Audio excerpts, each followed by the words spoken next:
ओम शांति। भाग्य विधाता इस पुस्तक में आज हम पढ़ेंगे मेरी बच्चियों पर मनुष्यों की दृष्टि बिल्कुल नहीं पड़नी चाहिए। इस विषय पर ब्रह्मा कुमारी जयंती बहन जी ने साकार बाबा के साथ का अपना अनुभव लिखा है। चलिए आज हम इसे पढ़ते हैं। बाबा की दृष्टि का महत्व मेरे लिए यादगार बन गया। सद्गुरु की दृष्टि ने मुझे निहाल किया। बाबा की शक्तिशाली, मीठी, प्रेम संपन्न दृष्टि ने मुझ आत्मा को उड़ा दिया। इसके बाद बाबा ने दीदी के साथ ईश्वरीय सेवा पर भेजा। जब दिल्ली जा रहे थे तो बाबा ने कहा कि दिल्ली में कुमारियों की ट्रेनिंग होने वाली है, अगर पसंद आए तो वहाँ ट्रेनिंग करना। हम दिल्ली कमला नगर सेंटर पर पहुँचे तो वहाँ सामने ही एक मकान लिया हुआ था जहाँ कुमारियों की ट्रेनिंग रखी हुई थी। जब बाबा को मालूम पड़ा कि बच्चियों को सड़क पार करके दूसरे मकान में ट्रेनिंग के लिए जाना पड़ेगा तो तुरंत बाबा ने कहा, मेरी बच्चियों पर कलयुगी मनुष्य की दृष्टि बिल्कुल भी नहीं पड़नी चाहिए, इसीलिए वह ट्रेनिंग कैंसिल करो और मधुबन में ही ट्रेनिंग का प्रोग्राम रहेगा। तो बाबा का कुमारियों पर कितना ध्यान रहता था कि किसी की दृष्टि भी न पड़े। सदा बच्चों को सुरक्षित रखते थे और प्यार से पालना करते थे। यह बात मेरे दिल में लग गई। बाबा देवलोक के देव स्वरूप लगते थे। मैंने बाबा को कभी पुरुषार्थ करते नहीं देखा। बाबा सदैव संपूर्ण स्वरूप में मुझे दिखाई पड़ते थे।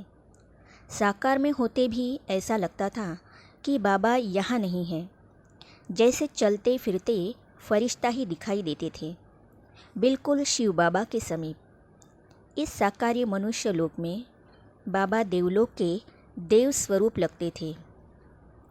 बाबा हर बच्चे के कल्याण का ही सोचते थे ताकि हर आत्मा की उन्नति होती रहे।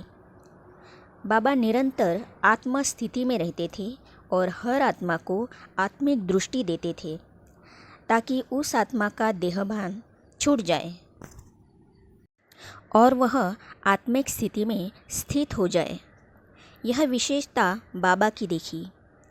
कई बार मुझे ऐसा लगता है कि हम और कोई पुरुषार्थ करे या न करे, लेकिन आत्मस्मृति में रहने का, आत्मिक स्थिति में रहने का पुरुषार्थ करते रहेंगे तो हम जल्दी से जल्दी बाबा के नज़दीक पहुंच सकते हैं। बाबा साधारण होकर बच्चों के साथ खेलते थे। एक बार की बात है, मैं बाबा के साथ बैडमिंटन खेल रही थी तो खेलते खेलते बाबा रुक गए और पूछा, बच्ची किसके साथ खेल रही हो? तुरंत याद आया कि बाबा के साथ सर्वशक्तिवान शिव भी है। यह तो दिल को छूने वाली बात है कि परमात्मा भी बच्चों के साथ बच्चा बनकर साधारण रीति से खेल पाल करता है। उसी समय बाबा ने कहा, आज बच्चों के साथ बाबा भोजन करेंगे। टेबल लगवाया गया और 8-10 भाई बहनों को बाबा ने अपने साथ भोजन करवाया। बाबा एक तरफ बैठे थे और हम सब बाबा के सामने बैठे थे। उतने में बाबा बोले, देखो बच्चे, ऐसा मौका सतयुग में भी नहीं मिलेगा। अभी सर्वशक्तिवान बाप के साथ भोजन करने का मौका मिला है। तो हम कितने भाग्यवान हैं जो ज्ञान सागर, प्यार के सागर बाप के संग इस समय भोजन कर रहे हैं। यह मेरे लिए सारे कल्प का भाग्य है। एक दिन हिस्ट्री हॉल के बाहर बैठकर मैं कुछ सेवा कर रही थी।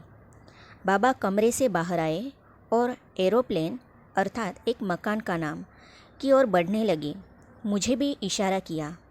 मैं दौड़कर बाबा के पास पहुंची। बाबा ने मेरा हाथ पकड़ा और चल दिए। वहां जाकर देखा तो दीदी, दादी और बड़े भाई बहनों की मीटिंग चल रही थी। मैं संकोचवश अंदर जाना नहीं चाहती थी, मगर बाबा मुझे वहाँ ले गए। बाबा अपने स्थान पर जाकर बैठे और मुझे भी बैठने का इशारा किया। मैं पीछे बैठ गई। मुझे इतना अच्छा मौका मिला जो बड़ी दादियों और भाई बहनों की चिटचैट सुनी। ऐसी मीटिंग में बैठने का मौका बाबा ने दिया, उसे मैं अपना भाग्य समझती हूँ। बाबा भविष्य को जानते थे कि सेवा के निमित्त कैसे और कौन कारोबार चलाएगा। वह दिन मेरे लिए यादगार बन गया।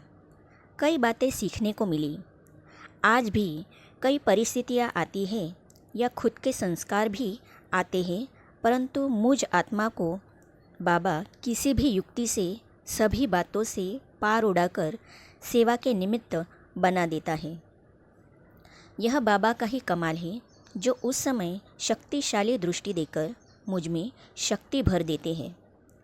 उस आधार से ही मेरा इतना ऊंचा और श्रेष्ठ जीवन बन गया। यह मेरे लिए सारे कल्प का भाग्य है। मुझे एक घटना याद आ रही है कि जब मेरी आयु 10 वर्ष की थी और हम लंदन में रहते थे, तब एक दिन एयर मेल आया।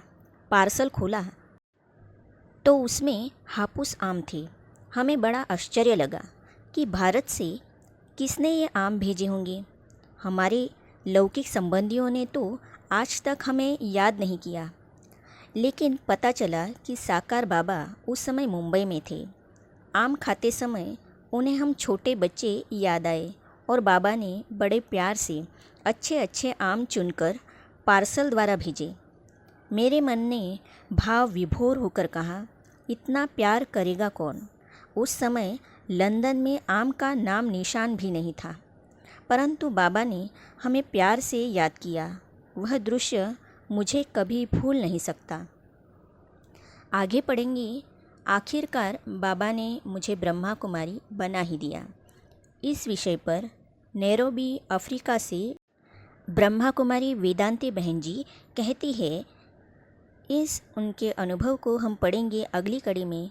तो ये जानने और पढ़ने के लिए इस चैनल को सब्सक्राइब करने के साथ ही साइड में जो बेल आइकॉन है उसे भी क्लिक कीजिए, ताकि आने वाली सभी वीडियो और अब तक की सारी वीडियो आप तक पहुंचती रहेगी।